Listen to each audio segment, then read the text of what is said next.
Thank you for that introduction. I have no disclosures. That first slide, I kind of clicked through it and I don't really want to spend the time to go back. But basically, last year around around March, we were going through the beginnings of the pandemic and we didn't know whether or not we would be able to gather together to teach our residents. So we were able to use video streaming, obviously, via things like Zoom to do didactic teaching. But our real struggle was trying to figure out how we were going to teach surgical skills. And at Penn, we teach our second-year residents FLS skills and have them take the test at that time. And so if we weren't able to teach those residents, we didn't know when we would be able to create a time for them to go through the training and get tested later on in their education cycle. So this talk is basically how we came to overcome this issue. So, do I just click through? Oh, I'm sorry. Okay. So this is my title slide.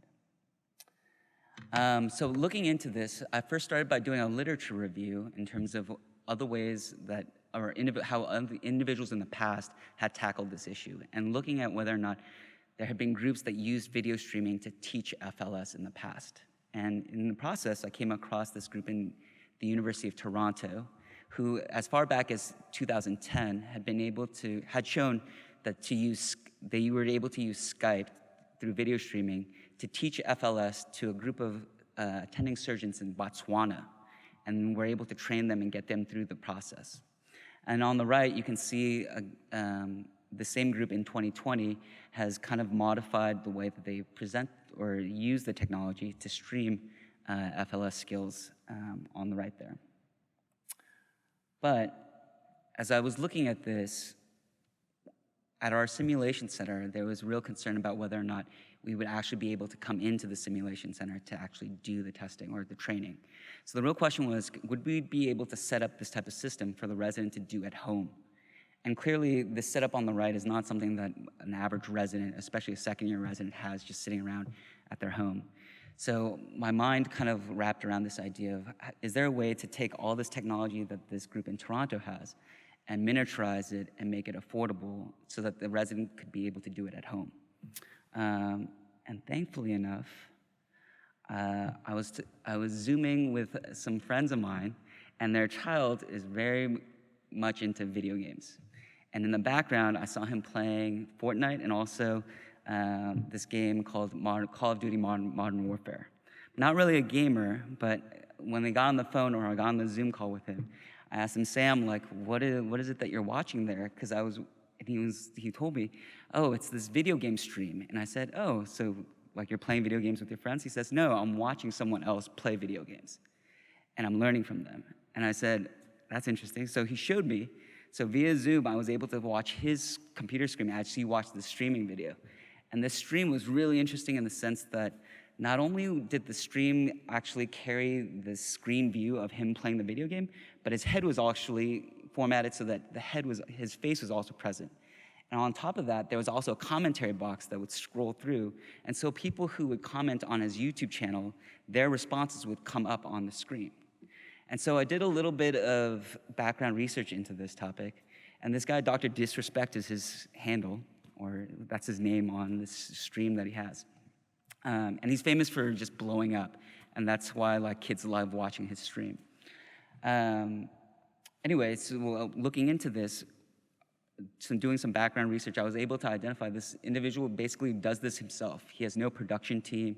He basically was able to set this up in his basement. So I kind of did some background research, Googled some things, and what I found was the way that he does this is he uses these two free programs. One, obviously, Zoom, and this other production graphics design program called OBS Studio, which again is free to use. And doing some background research through YouTube, I was able to identify how to set this video stream up for use with our FLS setup. So I was able to take what the University of Toronto did and condense it down into one package so that you could see it on your laptop screen, and you wouldn't need an extra monitor, you don't need extra cables. And so ultimately, this is what the computer screen setup that I was able to produce looks like. So on the left there, you see and this is just what my screen would look like and her screen would look like at the same time. Obviously, I'm there on the right. Our second-year resident is there on the left.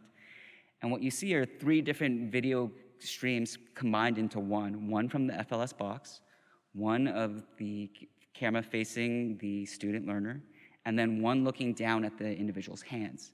And this additional hands camera was important because in teaching surgical skills, obviously you want to teach them how to do things like intracorporeal knot tying, which is not intuitive because the motion is not what you think it is.